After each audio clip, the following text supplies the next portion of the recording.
So a few people have suggested doing like a little video tour of my yard to kind of show the different sections that I have around here, and today would be the perfect day to do that since it's not super sunny, so parts of certain areas won't be washed out. Hopefully I don't make y'all seasick by walking around with the camera, and I can keep it steady enough. I'm gonna start with the deck. My little tiered planter that I made last year. It's got my fuchsia in it. Catnip. Going to the lower level of the deck. Geraniums. Here, some herbs.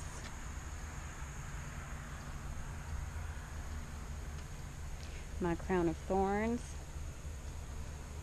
And the cotton candy vinca.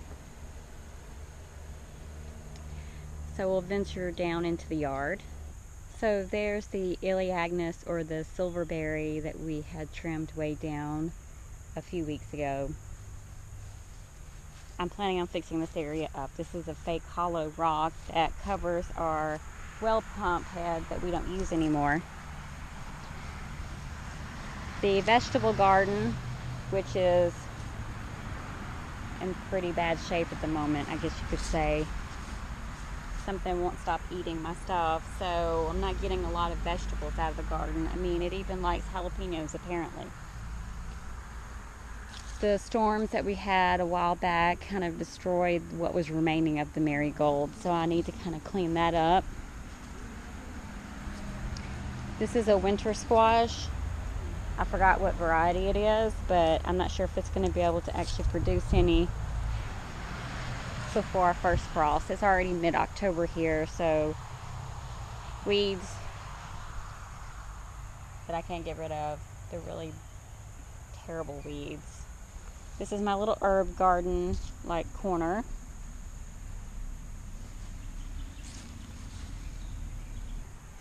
And then down here is the greenhouse. The cherrywood trees that are down here starting to drop all their leaves, so hopefully I don't regret using the white rock, because you can see that there are a lot of leaves. Hopefully the blower will take care of these and kind of blow them out of the way.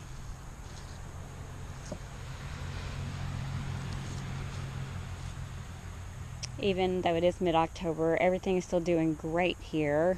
Still warm enough for tank tops here in Alabama. My little side garden bed.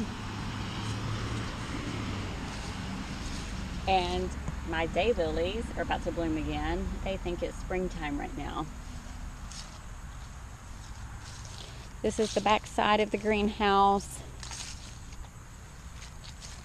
Not sure I'm going to keep it this way next year. I'll have to wait and see. I might move the plant stand. This is a mess still. The back side of the greenhouse that people can't see is still a mess because I can't see it. So out of sight, out of mind right now. I have other projects I'm working on. Chinese privet is everywhere. This is going to be an uphill battle trying to get rid of all this privet, so that I could use this space right here as well for something, whether it be flower bed or plant stands. The pokeweed is everywhere also. And this is the corner property where I have planted these little burning bushes so that they eventually grow together, along with the zinnias that have done extremely well. And you can't see it because it kind of blends in, but this is the pink chiffon rose of Sharon. I'm hoping it's going to get as big as the one that I have on the side of the house. But this little corner is still a work in progress. One step at a time.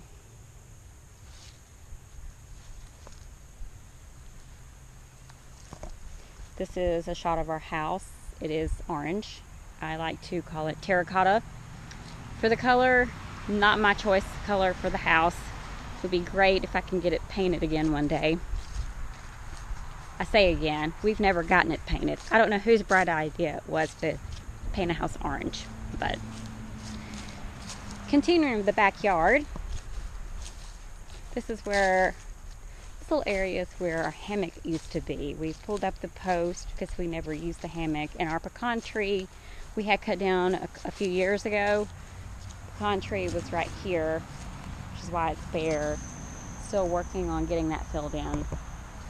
Cantaloupe plants were in that, which the hammock used to hang above it. We're going to try to get rid of all this, including the boxwood, so that we can just have grass here to mow eventually.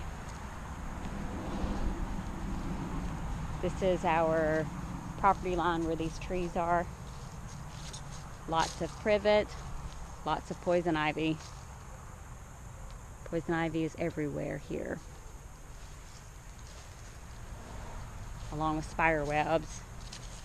This guy has just decided, I don't know if you can even see that. Yep, you can see that.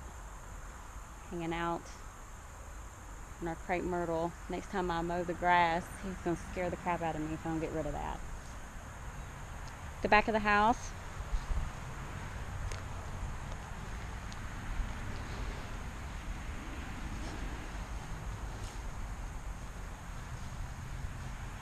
There's nothing in this flower bed that's actually planted except for pink daffodils that line the bricks.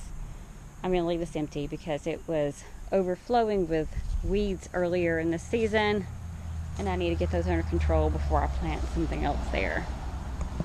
My drift rose bed. Ignore the bale of hay and stuff sitting there. Everything is kind of still a work in progress at this point. I just got this area fixed up.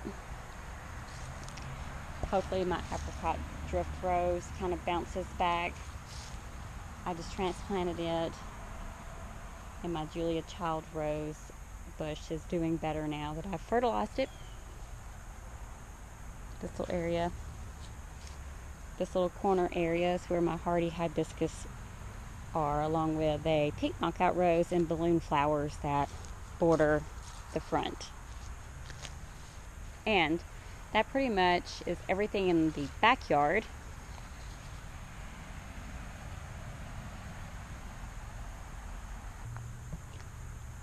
So the driveway that leads to our mailbox, which I recently redone the mailbox. I have not cleared out the old bricks yet, so excuse the bricks laying around.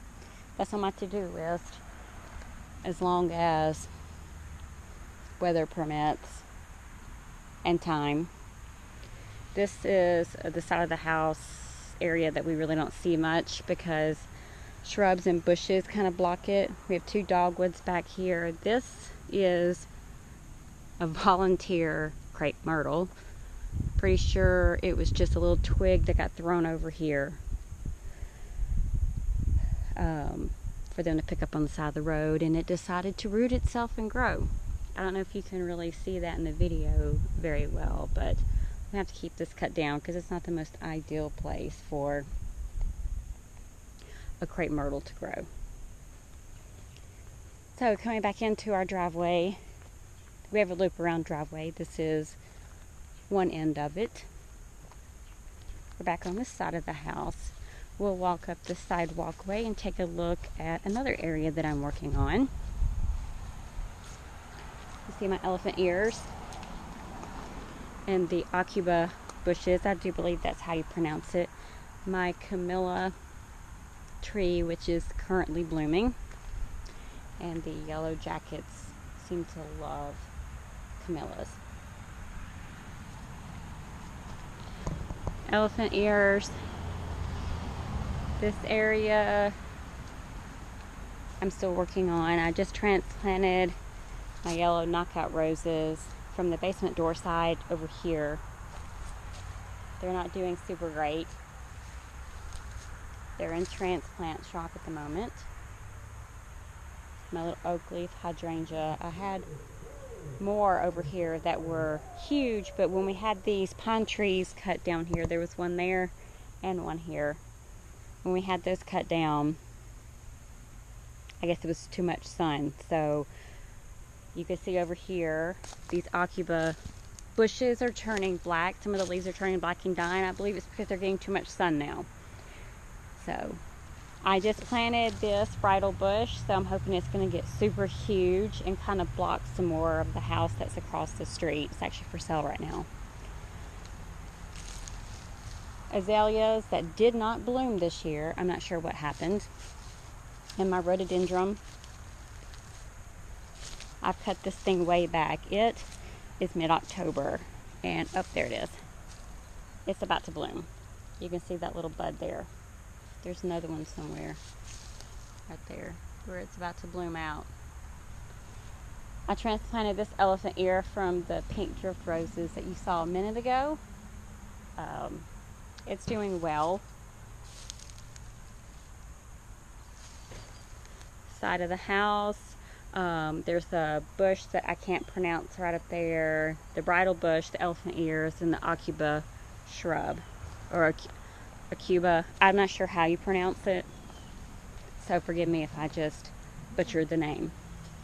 Continuing up this side of the house, that's the bush that I'm not sure how you pronounce. For Cynthia, it's doing great ever since we cut down the bushes. And then hiding underneath this Confederate rose is my pomegranate tree, shrub, plant. I'm not sure what you would call it at this point. At the top of the walkway, we have the gardenia bush, which apparently still needs some fertilizer because the leaves are still turning yellow. I don't know if you can hear in the background, but we live kind of close to a stadium, so I guess they're having a football game right now. This is my Confederate rose and the hibiscus family that a lot of bugs seem to really enjoy. The video does not do the size of this thing justice. I'm standing eye level, I mean not eye level, but I'm standing right beside it and you can see it's super huge.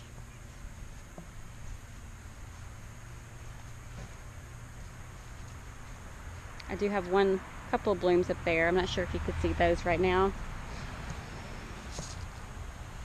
And an azalea with some mums. This is the purple people eater angel trumpet. I'm pretty sure it's not actually an angel trumpet.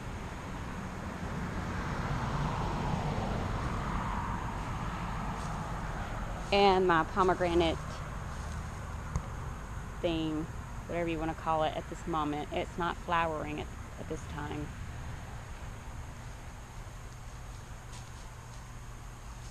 Neighbors are staring at me. I guess I've never seen people actually record stuff in their yard before.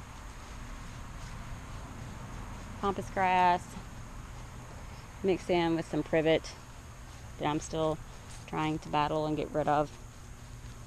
And there's poison ivy mixed in with that. I've seen it.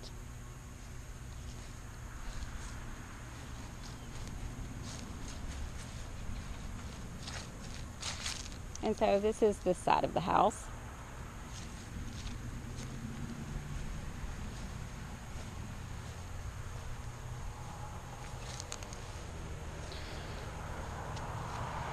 I have not even attempted to try to get rid of all these weeds. There are weeds everywhere. If some of my flowers grew as well as the weeds, I would be so happy. This is the front of the house.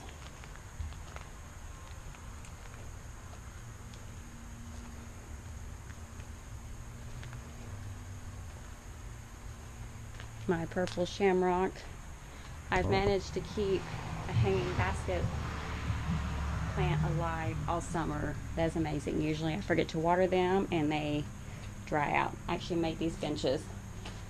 I'm going to paint them the same green as that planter that I made also, but I haven't got there yet. This is a view from the front porch of our front yard.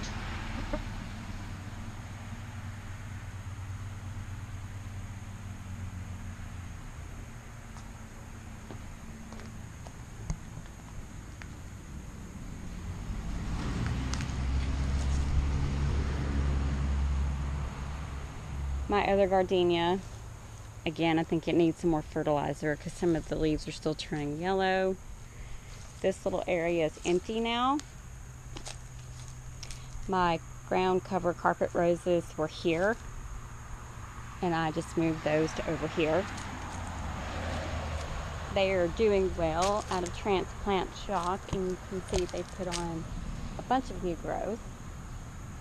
Unfortunately, a lot of the weedy grass has broken through my mulchy area, so I'm gonna have to do, I've actually already sprayed this yesterday, so hopefully it kills some of this other stuff.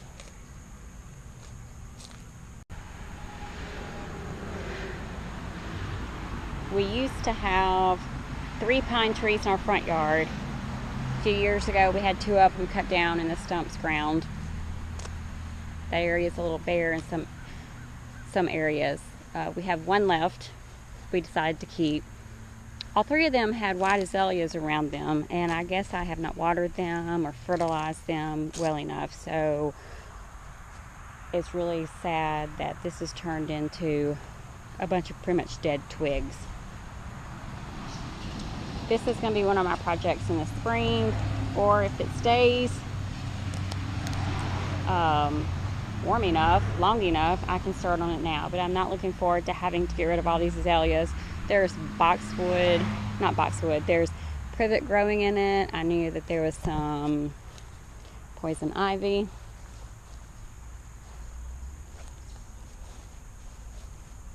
This side is completely dead. Monkey grass. I hate monkey grass. It's so hard to get rid of because it resists even poison ivy killer. You pretty much have to dig it up if you want to get rid of it.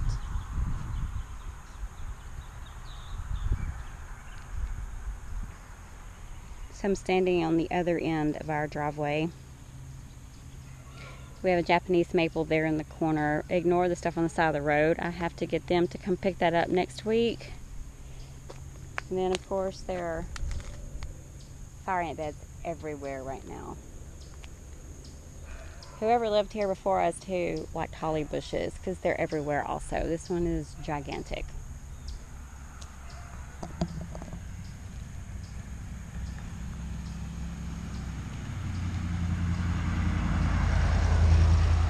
This is the west side of our house.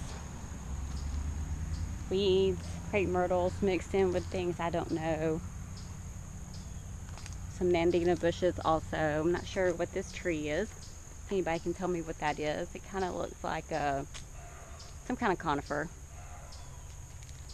Weeds and more weeds mixed in with this azalea, which, I don't know if you can see down there, there's a bloom somewhere down there. It decided to flower.